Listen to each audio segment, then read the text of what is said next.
They are dreaming of me. তারা আমাকে নিয়ে স্বপ্ন দেখছে। আমাদের সংগঠনের মূল লক্ষ্যটা হলো যে ইসলামী আদর্শের আলোকে সমাজে ন্যায় ইনসাফ আর জনকল্যাণমূলক একটা ব্যবস্থা কায়েম করা। আমরা জাস্টিস এবং ওয়েলফেয়ারের কাজ করতে চাই। তো সেই জন্য তো আমাকে নির্বাচনে অংশগ্রহণ না করলে আমি তো এই কাজটা সেভাবে ব্যাপকভাবে তো আর করতে পারবো না। জামাত জোট আসলে এই কথাটা পুরোপুরি ঠিক না, কারণ এটা জামাত ইসলামী যারা নেতৃবৃন্দ তারাও এটা বলছেন। এটা আসলে অনেকগুলো দল তারা আসন সমঝোতা আর কি। এটা হলো যে মানুষ, আমি যেখানেই যাচ্ছি মানুষ যেন আমার কাছে এসে তারা যেন হুমড়ি খেয়ে পড়ছে, এটা আমি দেখতে পাচ্ছি। অবাক, আমি নিজেও বুঝতেছি না।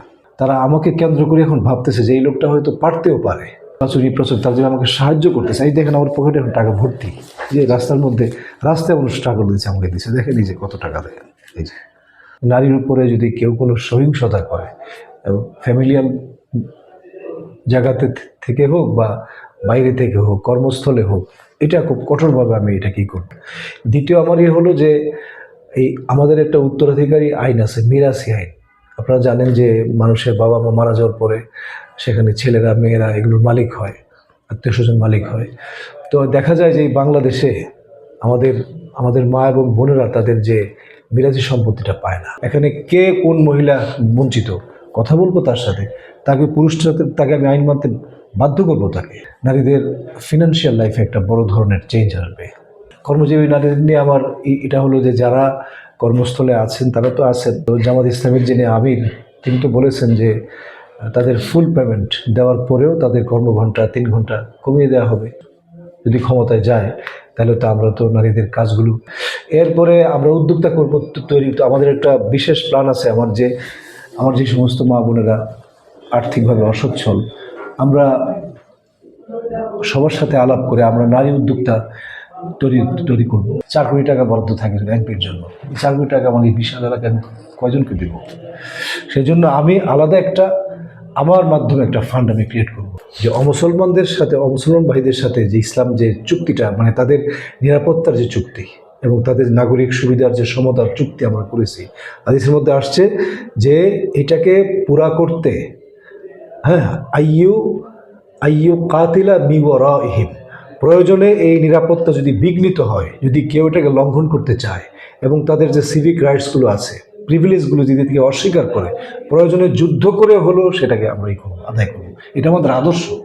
একটা ইসলামী দেশের মধ্যে যারা অমুসলমান বসবাস করে তাদের সিভিক রাইটসগুলো এবং হিউম্যান রাইটসগুলি সমান থাকবে। একজন মুসলিম যা পাবে সেও তাই পাবে। নন্দীপাড়া একটা জায়গা আছে, একটা উঠান বৈঠক করেছি, অনেক মানুষ ছিল, প্রায় 200 মতো সনাতন ধর্মের ছিলেন। আমি তাদেরকে উদ্দেশ্যে কথা বলেছি, আমার এই আদর্শের কথাটা বলেছি। এবং আপনি নিশ্চয়ই জানবেন যে আমার এই যে 40 বছরের যে আমার হিন্দু ছাত্র কিন্তু প্রচুর ছিল, এবং তারাও আমাকে খুব ভালোবাসে। কারণ হলো যে আমার যে আদর্শের কারণে আমি তাদেরকে কখনো তাদেরকে ব্যথা আমি দেই নেই। নির্বাচনে আমাদের হিন্দু ভাই এবং বোনেরা আমাকে বিপুলভাবে তারা ভোট দেবেন ইনশাআল্লাহ। অন্যান্য প্রার্থী যারা আছেন, সেই প্রার্থী একজন তো আগে উনি ছিলেন, 3 বার উনি নির্বাচিত ছিলেন।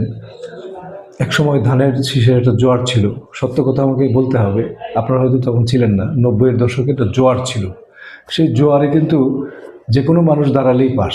একটা জোয়ার ছিল এক সময়, 17 মাসে সেই জোয়ারটা এখন নাই। আরেকজন প্রার্থী আছে ওপারে, উনিও বেশ চেয়ারম্যান ছিলেন কয়েক দফা, কিন্তু উনি পুরো নারায়ণগঞ্জ ব্যাপী 5 আসন ব্যাপী তার কোনো প্রভাব নাই, এবং তার ব্যাপারেও অনেকের মনের মধ্যে সংশয় আছে। তাদের যে পরিবর্তনের যে আকাঙ্ক্ষা, ওই জায়গাটা থেকে তারা দে আর ড্রিমিং অফ মি, তারা আমাকে নিয়ে স্বপ্ন দেখছে।